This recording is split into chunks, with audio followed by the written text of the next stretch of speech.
ভারত এবং প্রথম আলোর এজেন্ট ডক্টর আসিফ নজরুলের পক্ষে সাফাই গেছে কিছু সমন্বয়ক।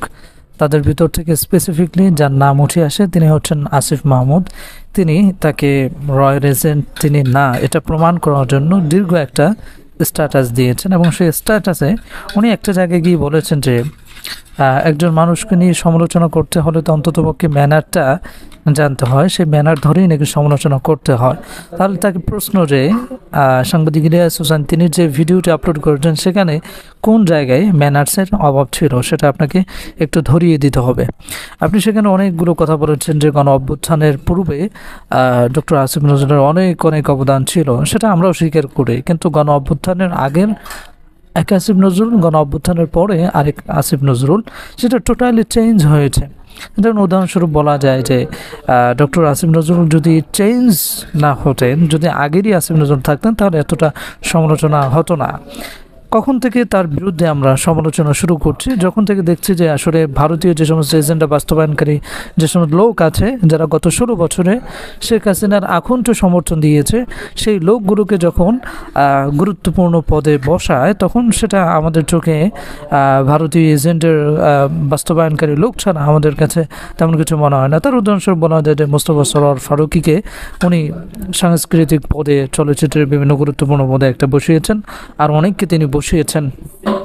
এবং অনেক যে সমস্ত উচ্চপদস্থ লোক আছে যারা ছাত্র হত্যার সাথে সরাসরি জড়িত ছিল, ইনভলভ ছিল, তাদেরকে তাদের পদ থেকে পদত্যাগ করতে বাধ্য না করে বরং তাদের স্বপদে তাদেরকে এখনও পর্যন্ত বহাল রেখেছে। এবং অনেক গুরুত্বপূর্ণ পদ যেগুলো খালি হয়ে যাওয়ার পরে আওয়ামী লীগের এজেন্ডা বাস্তবায়নকারী বিভিন্ন লোককে সেখানে ঢুকানো হয়েছে। এগুলো কার ইশারা হচ্ছে? এগুলো হচ্ছে ডক্টর আসিফ নজরুল, তার ইশারায়। এখন দ্বিতীয়ত যে বিষয়টা বলবো যে আপনারা তাকে রয়ের এজেন্ট না, তিনি রয়ের এজেন্ট না, এটা ওকে প্রমাণ করার জন্য আপনারা যে চেষ্টা শুরু করেছেন।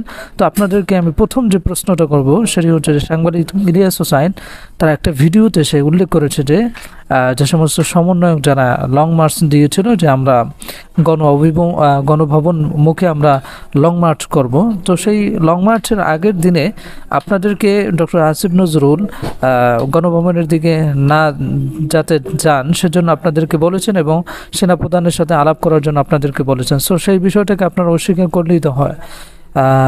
সাংবাদিক হোসেন সে তো বলেছে যে যারা সমন্বয়ক আছে তারা এটা অস্বীকার করুক যে ডক্টর আসিফ নজরুল তাদেরকে গণভবন মুখে লং মার্চ করতে নিষেধ করেনি, এটা অস্বীকার করতে বলুক, তাহলেই তো হয়। কিন্তু আপনারা সেই বিষয়টা অস্বীকার করছেন না।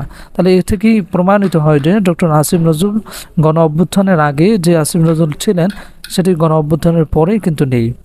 ডক্টর আসিফ নজরুল গণ অভ্যুত্থানের পরে সর্বপ্রথম ব্যক্তি যার অফিস থেকে সবশেষে শেখ মুজিবের ছবি নামানো হয়েছে, এবং তিনি সর্বপ্রথম বলেছেন যে আওয়ামী লীগ এটি একটি বিরাট একটি রাজনৈতিক দল, এদের রাজনীতি করার সুযোগ আছে, স্বাধীনতা আছে, তাদেরকে আপনি নিষিদ্ধ না করে সেটি বলেছেন।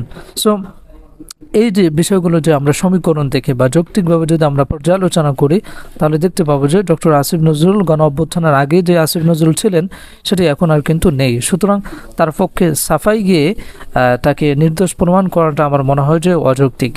আর চতুর্থ নম্বরে যে বিষয়টা বলবো যে যদি ইলিয়াস হোসেনের ভিডিওতে যদি আপত্তিকর কোনো কিছু থাকে, যেটা অযৌক্তিক বা মিথ্যা যদি কোনো কিছু বলা হয়, তাহলে ডক্টর আসিফ নজরুল সেটা এগেনস্টে একটা বক্তব্য দাঁড় করাক বা তার প্রমাণ তিনি উপস্থাপন করুক যে আমার বিষয়ে সাংবাদিক ইলিয়াস হোসেন যে কমপ্লেনগুলো করেছে সেগুলোর এগেনস্টে আমি যে বক্তব্য দিচ্ছি সেগুলো আসলে সত্য। সে একটা স্পষ্ট অবস্থান থেকে তাদের কথাগুলো ক্লিয়ার করুক, কিন্তু সে তো সেই বিষয়টা নিয়ে আসছে না, তার অবস্থান পরিষ্কার করছে না। সো যতদিন পর্যন্ত তার অবস্থান সে পরিষ্কার না করবে ততদিন পর্যন্ত আমরা অবশ্যই তাকে তার হাতে যে বাংলাদেশকে দেওয়া হয়েছে বা বাংলাদেশের গুরুত্বপূর্ণ যে পদগুলো দেওয়া হয়েছে সেগুলো তার হাতে অবশ্যই নিরাপদ নয়, এটি আমরা মনে করতে পারি, যতদিন না পর্যন্ত সে সাংবাদিক ইলিয়াস হোসেনের বিরুদ্ধে বা এগেনস্টে সে প্রমাণ দাঁড় করায়।